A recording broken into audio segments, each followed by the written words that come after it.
Assalamualaikum warahmatullahi wabarakatuh.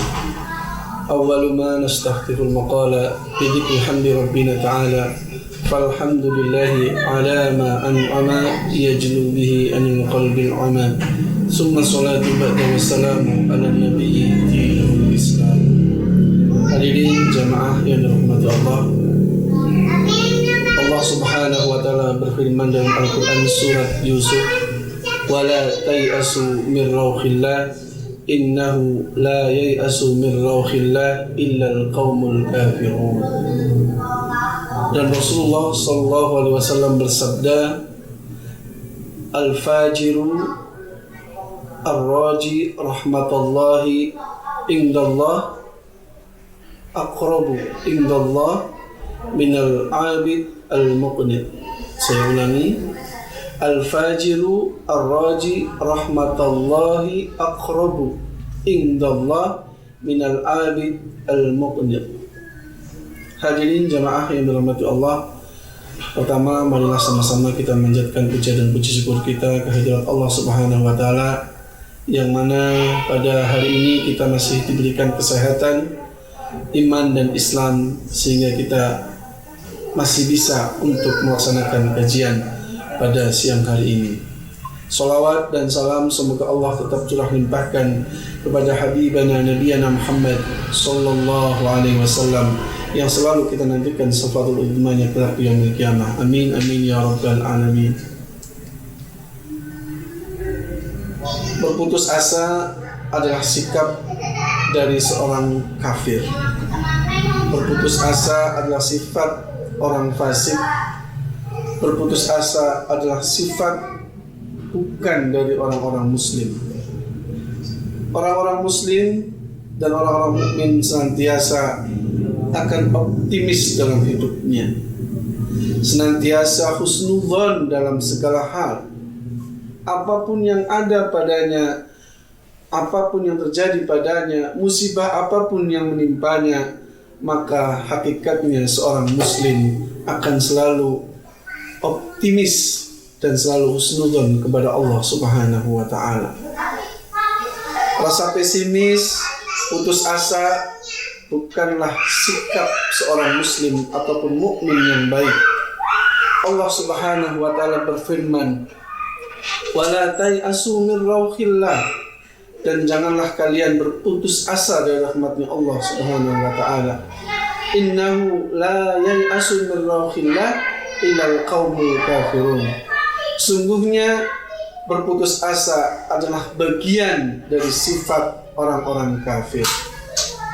Hal ini senada dengan yang disampaikan oleh Rasulullah SAW dalam kitab Al-Mawa'idul Usburiyah di hadis yang kedua.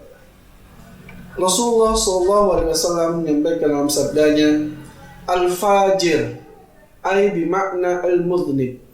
Al-fajir, orang-orang yang senantiasa melakukan dosa. Ar-raji rahmatullahi, tetapi pendosa ini dia selalu meminta rahmat Allah subhanahu wa ta'ala.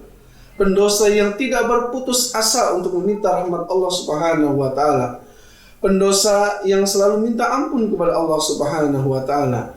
Aqrabu, lebih dekat, indallah, kepada Allah subhanahu wa ta'ala, minal abid, dari seorang yang ahli ibadah, al-muqnid, tetapi ahli ibadah yang selalu berputus asa, yang sifatnya pesimis dalam kehidupannya. Dalam sebuah cerita dikatakan dalam kitab Al-Mawa'idul Usburiyah tentang hadis yang berkenan al-fajir tadi. Pada suatu saat ada seorang ahli ibadah yang dia malamnya digunakan untuk sholat tahajud, siangnya digunakan untuk berpuasa, dan amalia-amalia lain kebaikan ibadah dilakukan olehnya. Tetapi ada satu hal yang sering dilakukannya ketika dia di dunia. Apa itu? Ketika dia ada orang bertanya kepadanya, dia menandaskan bahwa tidak ada harapan lagi. Ada orang bertanya kepadanya, bagaimana? Apakah masih ada pintu tobat buat saya? kamu sudah tidak ada pintu tobat buatmu, tempatmu adalah neraka. Jadi ada setiap orang datang kepadanya, dia menandaskan sifat putus asa itu datang kepada orang tersebut. Maka ketika dia sudah meninggal, apa yang dilakukan Allah kepadanya? Ketika dia sudah meninggal, dia bertanya, Ya Rabb, mali ibadati. Mana ibadahku yang aku lakukan ketika di dunia, ya Allah? Ya Rabb, mana ibadahku?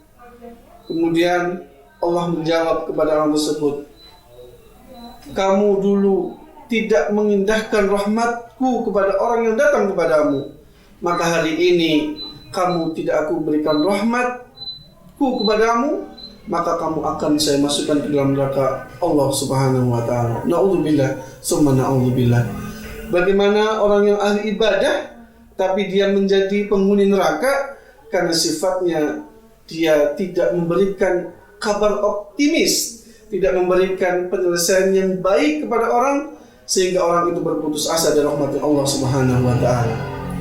Hal ini juga berkesinambungan dalam salah satu cerita riwayat yang disampaikan dalam kitab Al-Mawa'idul Usfuriyah. Suatu saat Nabi Musa alaihi salatu wassalam pernah disampaikan kepadanya, wahai Musa, tolong kamu temui sebuah desa dan di sana ada satu orang yang sudah meninggal dunia dan dia dibuang ke tempat sampah. Kemudian Nabi Musa bertanya kepada Allah Subhanahu wa ta'ala, apa yang akan saya lakukan? Allah Subhanahu wa ta'ala menyampaikan kepada Nabi Musa, kamu mandikan, kamu sholatkan dia, dan kamu kuburkan dia dengan baik, karena dia adalah kekasihku, kata Allah Subhanahu wa ta'ala. Kemudian Musa alaihi salatu wassalam berjalanlah menuju ke perkampungan tersebut. Dan dia ketika menuju ke perkampungan tersebut menemui salah satu mayat yang tergeletak di pinggir sampah. Kemudian dia bertanya kepada warga masyarakat yang ada di situ, wahai fulan, kenapa mayat ini engkau tinggalkan dalam tempat sampah ini? Tidak engkau mandikan, tidak engkau sholatkan, dan tidak engkau kafani. Kemudian warga di situ mengatakan, wahai Musa, orang ini sejatinya dalam kehidupannya hanya bermaksiat kepada Allah Subhanahu wa ta'ala. Maka dari kita sepakat untuk tidak menguburkannya dan kita buang ke tempat sampah. Kemudian karena penasaran, Nabi Musa bertanya kepada Allah Subhanahu wa ta'ala, Ya Rabb, apa yang menjadikan ini kasih-Mu? Apa yang menjadikan amalan orang ini menjadi kasih-Mu, ya Allah? Kemudian Allah Subhanahu wa ta'ala berfirman kepada Musa, wahai Musa, sesungguhnya ketika orang ini akan mendekati ajalnya, akan meninggal dunia, dia menyampaikan 3 hal kepadaku, kata Allah Subhanahu wa ta'ala. Yang pertama, dia berkata kepadaku, ya Rabb, andaikan aku mati hari ini, izinkan aku bertobat, ya Rabb. Sesungguhnya aku melakukan maksiat ini tidak dari hatiku, tapi ada 3 hal yang menjadikan maksiat ada pada diriku. Yang pertama, iblis laknatullah alaih ada padaku. Yang kedua, teman yang tidak baik yang ada pada sekitarku. Teman yang tidak baik yang ada pada sekitarku. Dan yang ketiga adalah hawa nafsu yang selalu menunggangiku untuk melakukan maksiat. Maka sejatinya aku tidak ridho dengan maksiat ini, ya Rabb, maka ampunilah dosa-dosaku. Yang pertama, orang ini meminta ampun lewat permohonan tadi. Yang kedua, ya Rabb, sesungguhnya aku tidak senang dengan orang-orang fasik. Sungguhnya aku senang dengan orang-orang soleh. Sungguhnya aku senang dengan orang-orang yang ahli ilmu. Sejatinya ketika aku berkumpul dengan orang-orang soleh, lebih aku senangi daripada berkumpul dengan orang-orang fasik.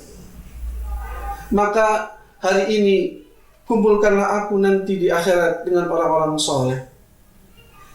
Yang ketiga, ya Rabb, sesungguhnya aku sangat cinta dengan orang-orang soleh.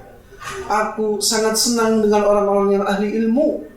Maka andaikan datang kepadaku satu orang ahli ilmu dan satu ahli maksiat dan meminta hajat padaku, maka yang aku dahulukan adalah ahli ilmu daripada yang ahli maksiat.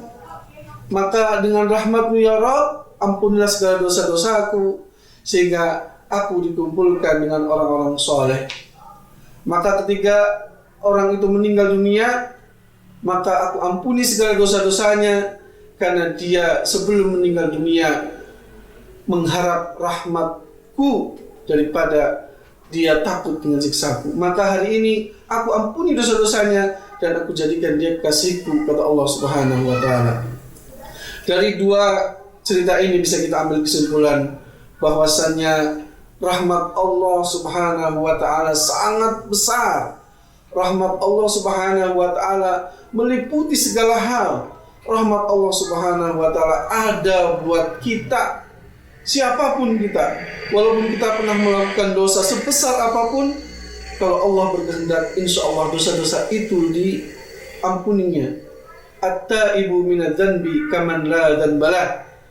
Orang yang bertobat dari dosanya, maka dia dihitung sebagai orang-orang yang tidak punya dosa sama sekali. Kalau tobat itu dilakukan dengan taubatan nasuha, selama tobat itu belum nyampai kerongkongan. Mudah-mudahan Allah Subhanahu wa Ta'ala menjadikan kita orang-orang yang bertaubat, orang-orang yang selalu menyandarkan kepada rahmatnya Allah Subhanahu wa Ta'ala, sehingga masih banyak sifat optimisme yang ada pada kita. Sampai pun hari ini sejatinya harusnya kita selalu optimis kepada Allah Subhanahu wa Ta'ala. Masih ada harapan dari Allah Subhanahu wa Ta'ala untuk kita umatnya, agar kita kelak menjadi penduduk surganya Allah Subhanahu wa Ta'ala. Allahu minkum, billahi taufiq wal hidayah. Wassalamualaikum warahmatullahi wabarakatuh.